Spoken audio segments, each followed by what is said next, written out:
Hello, everybody. Kevin McMenamin here with Loss Prevention Magazine. I'm the Chief Operating Officer of LPM Magazine and LPM Media Group. I've got a co-host today in Rhett Asher, who is the director of the ISCPO. Rhett, what does ISCPO stand for? International Supply Chain Protection Organization. Woohoo! See, now that was a test to make sure that you actually knew, because you're pretty new in the role, and I wasn't sure if you actually knew what all the letters were yet. So this is good. This is good. You made it that far. All right. And with us today is a bunch of folks we have from a company called LifeRaft.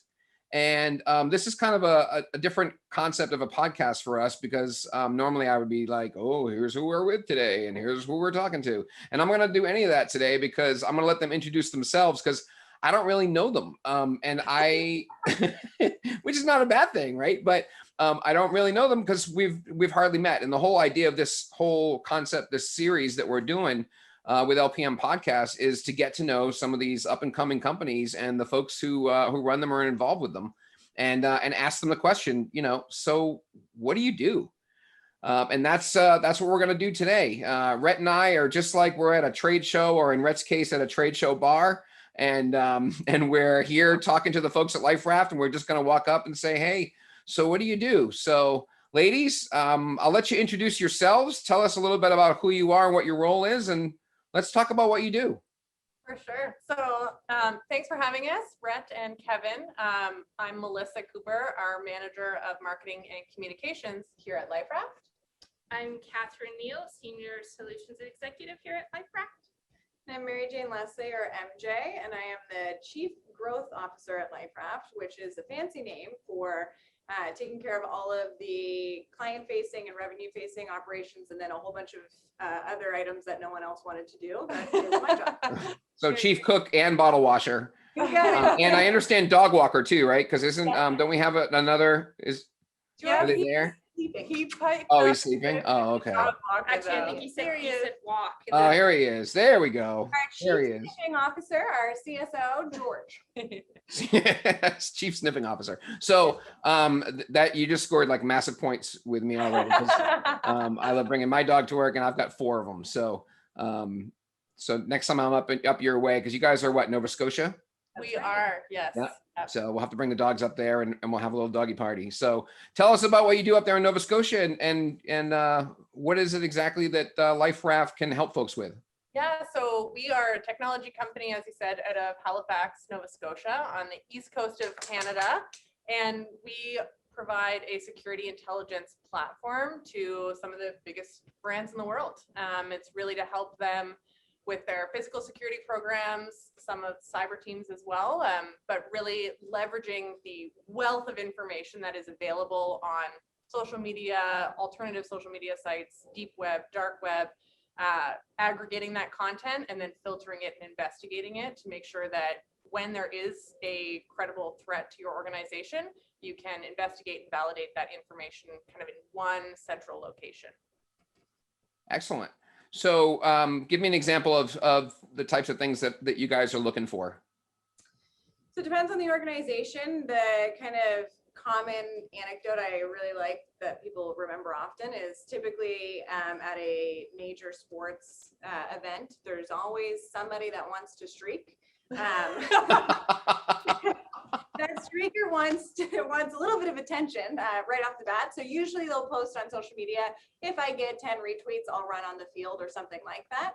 It's our software that's looking for content and individuals that are posting that type of thing. That one's a little bit more funny than threatening, although it costs tens of thousands of dollars to stop a major sports game. So the ROI on that is actually preventing. So we're proactive in as soon as they post that information, we can identify it and then resolve it before it becomes an issue. I like the example. I mean, you could have told me that, there might be a bomb threat in front of such and such building or something really boring like that. But I'm definitely liking that we went with the streaker story first. So we're keeping it light. Yeah. Well, and you guys do a good job with that, right? Because you like to keep stuff light, and you do some pretty interesting things outside of just how you deliver your product, right, and your services. You like to keep it kind of fun. So tell us a little bit about, tell us the personality of LifeRaft. Yeah, so Melissa did a great job saying what it is we do. That is actually not what we're known for. We're known for throwing a pretty good party. And we're a pretty rough and tumble group. We were a startup organization. Kath and I have been here since there was less than 10 people. And when you're poor in that scenario, you need to get creative with how you do events and how you can participate. For anybody that I'm sure, is listening, you've been to the big ISC or GSX conferences that are just gigantic and really hard to stand out. So we got very creative. And actually, several years ago, Kath and I were in Myrtle Beach in the off season for a conference called Osmosis, when we first kind of kicked off this alternative marketing channel. And it was Canadian Thanksgiving as well, and a hurricane, I believe. So yeah, it was a perfect storm.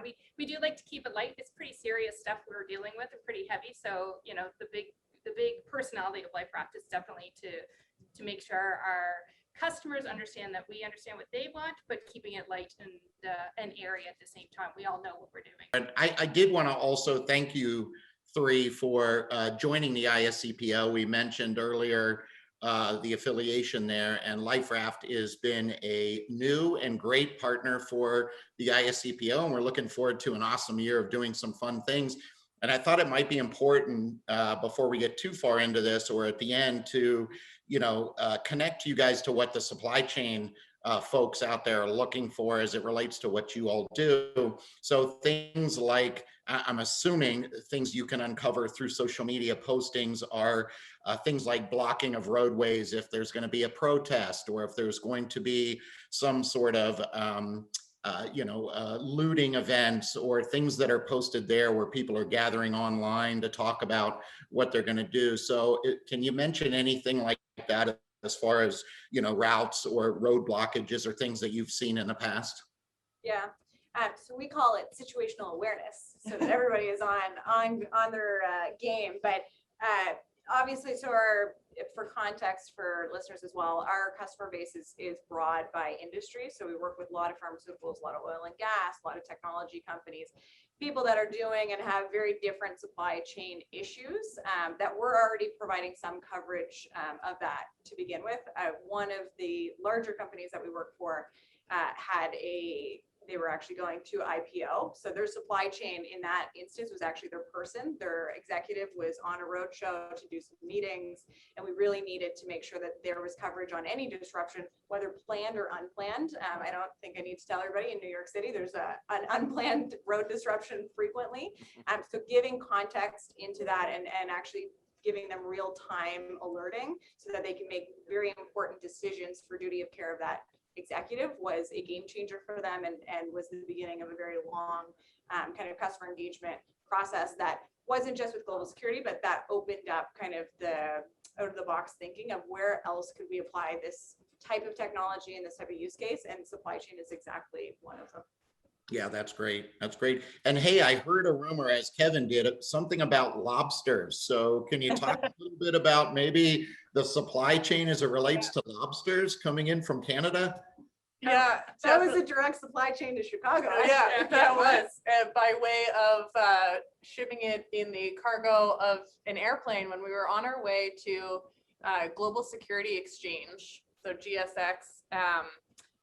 It was in Chicago, and keeping on the theme of liking to throw a bit of a unique event for people as well when there are giant receptions and ballroom type events, you can get lost in the crowd, but also it can not always be a great opportunity to really connect with people. And that's what we love about going on the road, of course, as it is for most people. So we like to play on the fact that we're from the East Coast of Canada, and people seem to like when we bring tons of maple syrup. And we thought, how can we step up our game? How can we level up this year? And so we decided to ship how many pounds? I don't know. It was like 100 lobsters. It was insane. It was 100 lobsters that we shipped from Nova Scotia direct to Chicago. By ship, we mean the employees that were coming to the show at 6 o'clock in the morning for their flight had to carry on a container as part of their luggage. Yeah, and we thought we would do it like an East Coast themed party at our Airbnb, by the way, one of the nights before the show kind of kicked off. And we really overestimated how involved people would like to be. And we thought, being from the East Coast of Canada, we're all used to shelling the lobsters ourselves. That did not seem to be of interest to most people that were already dressed up to go out for the night. So MJ was tasked. Well, that's where the other part of my job came in. That other line item for catch-all, I ended up cracking like 45 lobsters by myself in the kitchen, and I smelled. We were going immediately from there to an event, and I smelled so bad. And this is not my job is not as glamorous. And then worse than that, at least for some of us, was coming back at the end of the night to the stench of lobster permeating through the Airbnb. And Oh my God. great idea.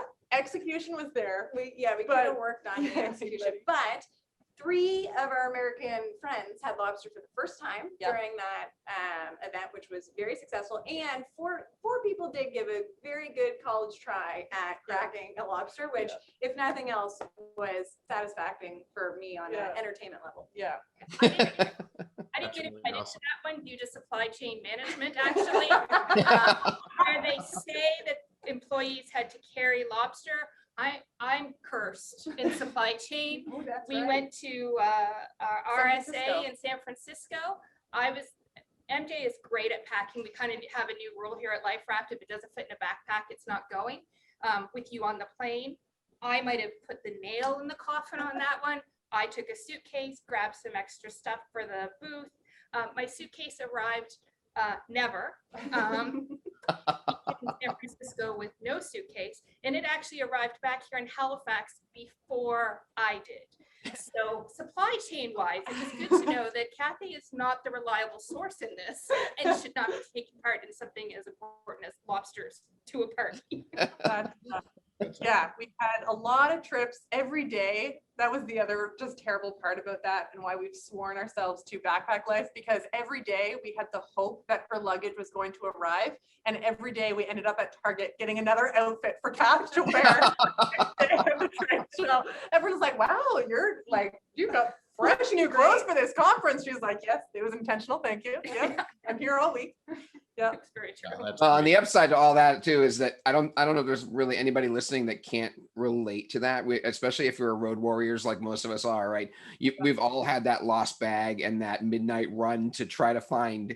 I remember being at like a JC Penney's, like shopping for like mix and match suits. It was like almost like, what were those, like Garanimals? Like it was like trying to match, like, does this top go with these bottoms? Like because you're stuck with no luggage and that's hysterical. Oh, and But who yeah, hasn't at least come now you back- don't have to do the lobster stuff off of your you can cross that off your area of responsibilities and probably smell a lot better than Yeah. Never mind. It's never mind.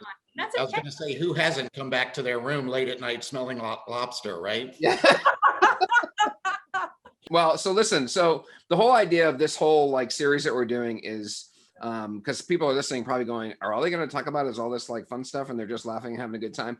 Yes, because the whole idea is to talk to you guys and get to know the personality behind the business, right?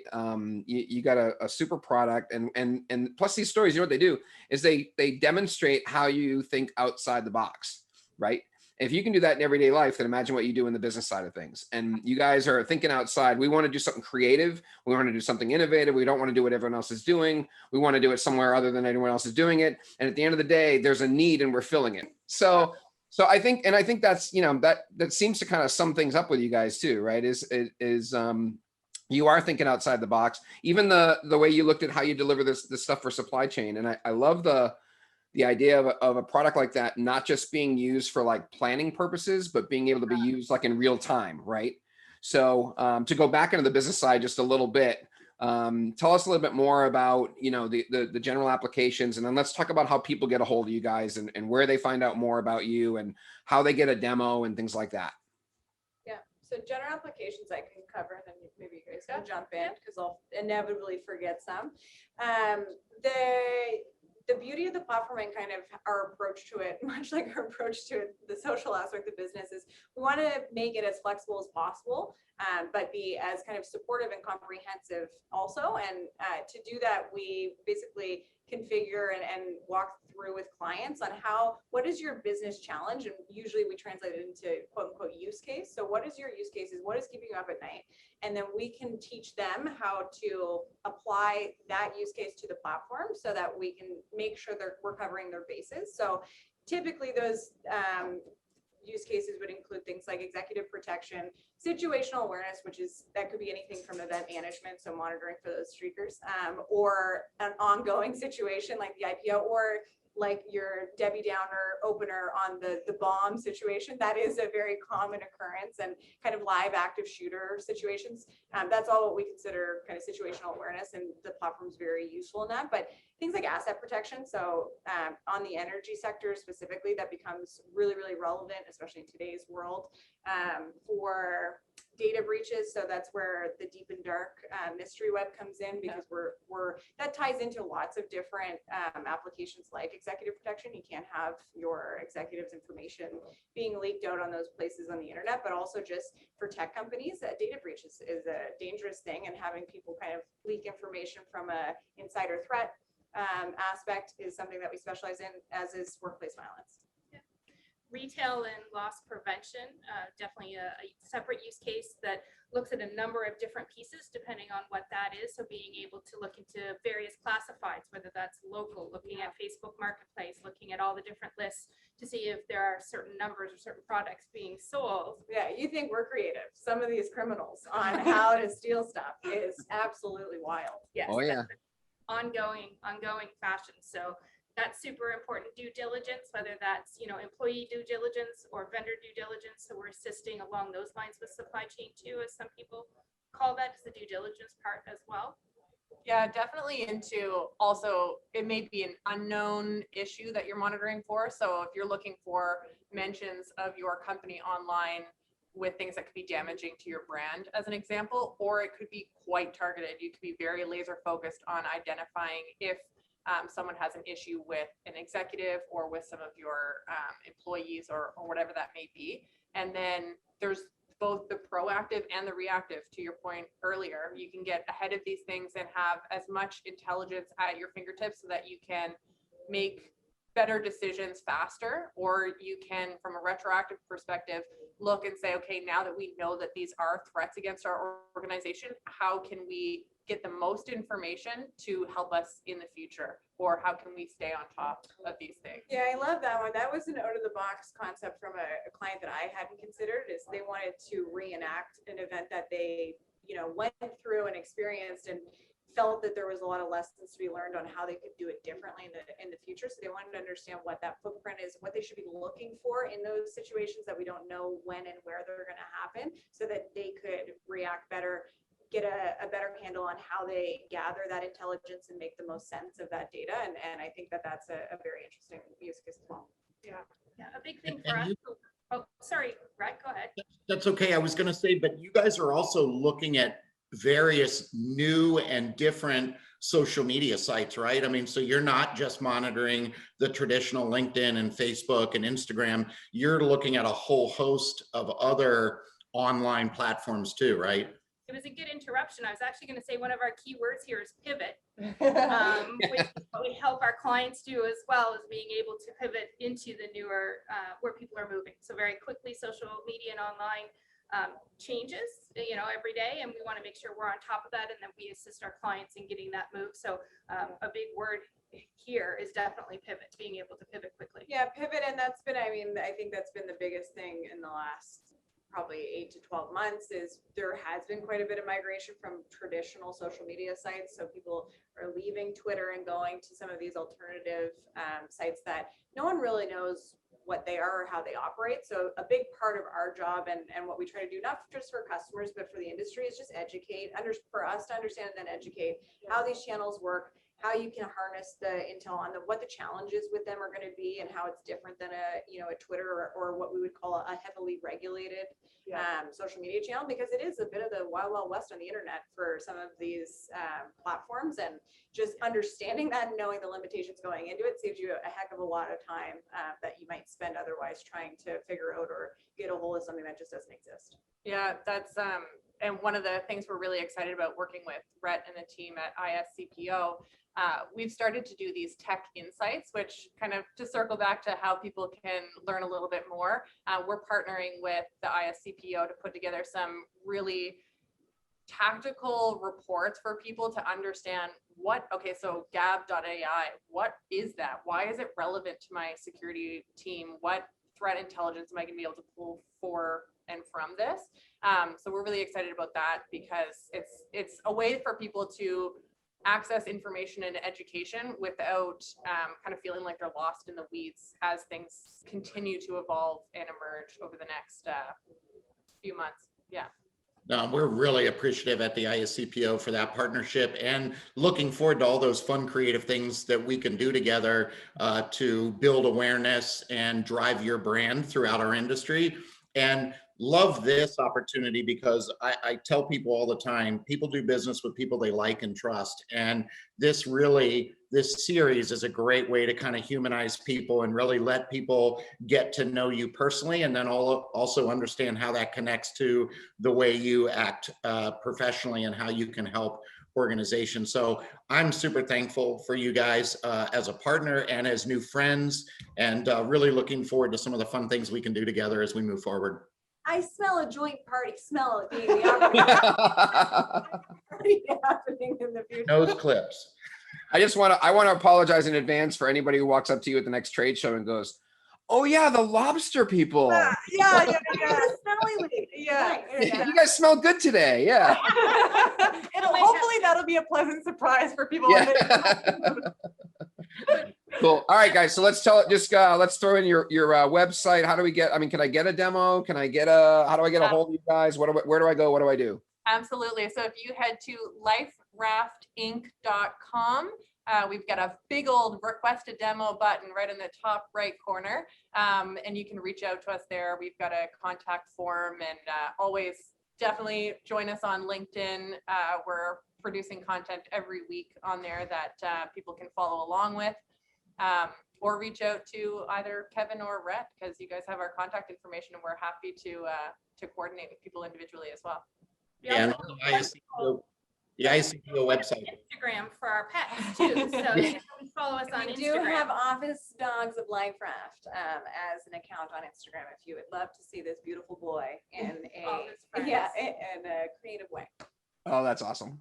And Kevin, people can go to the ISCPO website as well. LifeRaft is under our association partners section, and there's a whole host of information about LifeRaft and how to contact them. So please feel free to go there as well. Okay, so liferaftinc.com. So we're LIFERAFTINC.